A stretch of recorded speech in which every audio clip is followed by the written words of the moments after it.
A wilting plant. A caring hand reaches for the watering can. It feels like rescue. But that plant isn't thirsty. It's drowning. And every drop you add is accelerating a catastrophe you can't see. You look at the drooping leaves and see a desperate cry for help. Naturally, you reach for the watering can. It is a universal gesture of nurturing, an instinctive response to a visible distress signal. Yet, this simple act of kindness might be the final blow. Above the soil, a plant starved of water looks almost identical to one suffocating in too much of it. When we react solely to what we see, we often flood roots that are already gasping for air. But wilting is lying to you. And this is where the real emergency begins, underground. We rarely think of roots as breathing, but they require a constant supply of oxygen to survive. In healthy soil, tiny air pockets interlace the earth, feeding the root cells the gas they need to generate cellular energy. But when excess water saturates the soil, it collapses these air pockets, causing oxygen diffusion to plummet. Within minutes, the plant's cellular water transport channels, called aquaporins, shut down, paralyzing its ability to drink. As hours pass, the oxygen deficit deepens into hypoxia, and the root cells begin to suffocate. If this waterlogging persists, the root zone turns anaerobic. This stagnant, oxygen-starved environment is the perfect breeding ground for opportunistic water molds like Phytophthora and Pythium. Within 24 to 48 hours, these pathogens can begin rotting the roots from the inside out, completely destroying the plant's foundation before a single symptom ever appears on the leaves above. When root rot destroys the living cortex, the plant's internal plumbing breaks down. Necrotic, decaying root tissue lacks the functional cell membranes, active aquaporins, and energy-dependent gradients needed to pull water upward. The root system remains physically intact, but functionally dead, blocking water passage entirely. Even when completely surrounded by moisture, the plant cannot drink a single drop. This creates a brutal paradox. A drowning plant dies of thirst. Above the soil, the leaves droop and shrivel in a perfect imitation of drought. Then the trap springs. You see a wilting leaf. You water the soil. The rot spreads. The plant wilts further. You water again.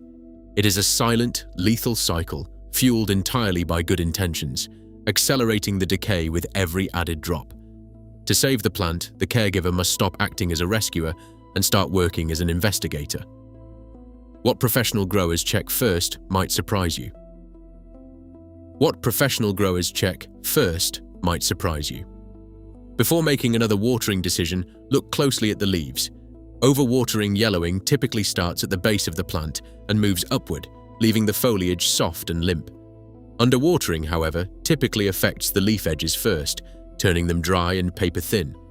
On the soil surface, a consistently wet growing medium often hosts tiny hovering fungus gnats, a common moisture signal, and releases a sour, moldy odor.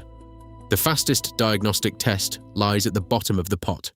Healthy pots do not hold pooled water, so standing water in the drainage saucer can indicate a saturated root zone. For the most definitive proof, gently slide the plant from its container.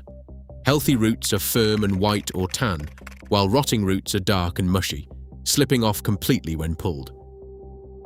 To save a drowning plant, you must immediately restore the balance of soil and air. If damage is confirmed, gently remove the saturated medium and trim away any dark, mushy tissue.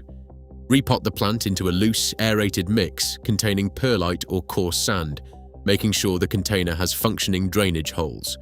From this point forward, abandon strict schedules. Feel at least 2 inches down, allowing this depth to dry completely between waterings to let the root zone reoxygenate. Recovery depends on the remaining living roots and how quickly you return them to an aerated environment. Have you ever loved a plant to death? Let us know in the comments. Subscribe for more hidden plant science every week. By shifting from reflexive watering to patient, informed observation, we redefine our relationship with our green spaces. We learn to step back, read the quiet signals of the leaves, and trust the soil. This minor pause changes everything, turning anxious caregiving into a mindful partnership. Instead of rushing to rescue a drooping leaf with a watering can, we investigate what is truly happening beneath the surface first.